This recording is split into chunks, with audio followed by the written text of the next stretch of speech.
راست اینجا کلتان که چیزایتان به مشکل نیست. بسم الله الرحمن الرحیم. الحمد لله و الصلاة و السلام علی رسول الله صلی الله علیه و سلم. بیا وای جان اینجا بیا. بسم الله الرحمن الرحیم. السلام علیکم و رحمت الله و برکاته. صحابه کرام وقتی که برای کسی عید مبارکی میگفتن تقبل الله منا و منکم صالح الاعمال. الله متعال از ما و شما اعمال صالحه کل ما و شما را قبول بکنه. و طبعا نقطه‌ای که ما و شما مسلمان ها رو در نظر داشته باشیم، اول خب بر کل دوستایی که در هر جای دنیا هستین براتون میگم که تقبل الله منا و منکم صالح الاعمال. الله متعال اعمال همه ما و شما را به درگاه خود قبول بکنه. چیزی که بسیار مهم است است که عید در اسلام، در نظام فرهنگی اسلام یا نظام ثقافتی اسلام، عید یک عبادت است. این را باید بفهمیم که عید مسلمان های یک عبادت است و وقتی که عبادت شد ما و شما 5 چیز گفته بودیم که نوعیت عبادت، کیفیت عبادت، زمان عبادت، مکان عبادت و تعداد و چیز عبادت، نوعیت، کمیت، کیفیت، زمان و مکان. 5 چیز عبادت این الله متعال تعیین میکنه و رسول الله صلی الله علیه و سلم تبلیغ میکنه. اینال اول در قسمت تعیین عبادت رسول الله صلی الله علیه و سلم وقتی که به مدینه منوره تشریف آوردن دیدن مردم عیدهای جاهلیت دارن به نام عید نیروز که عرب ها او از مردم های فارس گرفته بودن، فارسی زبان ها و مردم امپراتوری فارس نوروز میگفتن، باز عربای عید نیروز میگفتن. یک عید دیگه داشتن به نام فارسی ها به نام مهرگان میگفتن و عرب ها باز گاف شبجیم تبدیل کرده بودن به نام عید مهرجان که عید در قدیم یا به حساب موسم گرفته بودن، پاچه ها تعیین کرده بودن، خب پاچه تعیین کرده بود، و یا به حساب عبادت که مجوسی ها مثلا روزه می گرفتن باز در روز نوروز عید میکردن. به هر صورت اگر متعلق اعیاد نوروز و مهرجان و دیگه عیدهایی که بودک، کریسمس و غیره، اینال عیدها مربوط به دین دیگر میشد، مربوط به پاچه ها میشد و تعیینش از طرف پاچه ها بود و این خلاصه به اسلام ارتباط نداشت. وقتی که دین اسلام آمد و در اسلام هر چیز عبادت است، هر کاری که ما و شما میکنیم خوشی میکنیم، خوشی هم در عبادت حساب میشن. این عید در حقیقت عبادت است برای ما و شما. چرا؟ واذکر الله فی ایام معدودات، وقتی که ما ذکر الله را میکنیم، یا ایام تشریق است، وقتی که میگیم الله اکبر الله اکبر الله اکبر لا اله الا الله والله اکبر الله اکبر ولله الحمد. اینال عید دو عید در اسلام تعیین شد، یعنی نوعیت باش به خاطر چی؟ به خاطر از اینکه عید هر کسی به عقیدهش تعلق داره. عید مجوس به عقیده مجوس تعلق داره، عید نصرانی به عقیده نصرانی ها تعلق داره و عید مسلمان ها به عقیده مسلمان ها تعلق داره و عبادت است. چرا ما عید میکنیم عید قربان؟ به خاطر از اینکه بزرگترین عبادت، یکی از ارکان مهم اسلام چی است؟ حج است. به خاطر که مسلمان ها حج میکنن، این مسلمان ها عید میگیرن، قربانی میکنن به خاطر رضایت الله، این چی میکنن؟ تجلیل میکنن، این عید میگیرن. و رسول الله صلی الله علیه و گفت که الله متعال بر شما تبدیل کرده به عوض عیدهای دیگه 2 عید آورده. تبدیل چی معنی؟ تبدیل به این معنی که او رو سوکو تبدیل. حالا تو نمیشه که مثلا ما کس را بگم این موبایل تکت موبایل ما تبدیل میکنی، باز بگم موبایل تو هم از ما باشه، موبایل خودم هم از خودم باشه. بعضی کسا این معنی تبدیل نمیفهمن، از این خاطر زیاد جنجال میکنن. رسول الله صلی الله علیه و زبان عربی واضح هست. رسول الله صلی الله علیه و گفت که عیدهای جاهلیت الله تبدیل کرد به عید اسلامی. و عید اسلامی چی است؟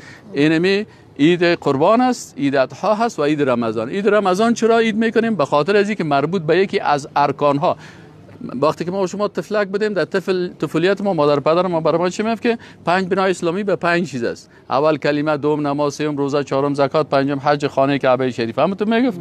بناهن رمضان ارتباط میگیره به چی؟ ارتباط میگیره عید رمضان به یک رکن از اسلام که او روزه هست، و عید قربان تعلق میگیره به یک رکن از اسلام که او چی هست؟ حج بیت الله شریف است.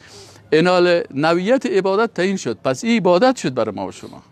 اینال وقتی که نوعیتش عبادت شد، کیفیتش هم تعیین شد. کیفیت چی است؟ کیفیتش هم گفت که شما وقتی که عید میکنین در عید باید چی بکنین؟ صبح که از خواب میخیزین مثلا غسل بکنین، مثلا تکبیرات بگوین، اذکار بگوین. وقتی که در عیدگاه بیاین اینجا نماز بخوانین، خانم ها را هم باید به عیدگاه بیاین، صدقه بکنین، باز قربانی بکنین. در عید مثلا خرد رسول الله صلی الله علیه و حتی خوراک مثلا کیفیتش برای ما بیان میکنه که در عید کلان مثلا حال کس باید نخوری تا که نماز نخواندی، و رسول الله صلی الله علیه و وقتی که نماز میخواند بعد از او باز میرفت خانه یک چیز غذا میخورد. اما قبل در عید فطر او وقت رسول الله صلی الله علیه و اول یک چند دانه خرما میخورد. سعی وقتی که نوعیت عبادت تعیین شد، کیفیت شام تعیین شد. کیفیت چه قسم است؟ که در این عیدها باید معصیت نباشه، گناه نباشه. مثلا دایره زدن از برای کی گفته؟ جاریتان. جاریه در زبان عربی چی را میگه؟ در زبان عربی جاریه دخترکای خردسال میگه. اونایی که زن چاق کټه بخیزه و دایره را بگیره و دنگ دنگ دنگ دنگ دایره بزنه. این فرهنگ اسلام نیست، این فرهنگ بیدینه و اون هست. در فرهنگ اسلامی چی است؟ اگه دخترکای خرد دایره‌کای خرد خدا میگیره دایره میزنه مشکل نیست. و یا بعضیا میگن که جاریه کنیز میگه. خب حالا کنیز نیست. اگر یک کنیز چیز استاش بشه استاش خیلی یک کنیزه که مثلا او کنیز است و او حکم زنهای آزاد مسلمان دیندار داره، او نداره. او اگر کدام وقت مثلا در آنجا کنیزا یگان کار میکنن، لکن در حدیث شریف غالبا علما میگن که دخترکای خرد خود است. بنابراین برای مردای کلان هم شرم است. حالا تو که بعضی مردم میگن ما یک دایره بزنیم، گفتم تو جاری هستی، دخترک هستی، سرت شک داری؟ اگر تو راست بگو، اگر نه که شک نداری پس تو که جاریه نیستی، تو که مرد هستی. برای مرد خود نگفته که دایره بزن، برای زن هم نگفته دایره بزن، گفته جاریه یعنی دخترک. کی جاریه میگن؟ یعنی که به سن بلوغ نرسیده باشه. دخترک 6 ساله 7 ساله دایره که میگیره میزنه خلاص اونجا خوشی میکنن، برای از اون مشکل نیست. اما با مردایی که ماشاءالله ریشش چی میگه دیگه دایره رو بگیره و چی کنه، این کدام کتاب است؟ یا بخیزه برقصه ولا تمشی فی الارض مرحا. آیت قرآن صراحتا است، میگه در راه تو بسیار چم خم نرو. در رقص چی است؟ زیاد مردم تو چم خم میکنن. اینو گفته ولا تمشی فی الارض مرحا. پس وقتی که عبادت میکنیم، وقتی که نوعیت عبادت تعیین شد، کیفیت عبادت هم تعیین شده، از طرف الله تعیین شده و رسول الله صلی الله علیه و تبلیغ کرده و تطبیق کرده. و ما و شما باید احادیث در این راستا در عید هم داشته باشیم. ما چی کارا را بکنیم؟ دشمنی نکنیم. مثلا کس خفه هستیم در این روز به خاطر رضایت الله بریم که چی کنیم؟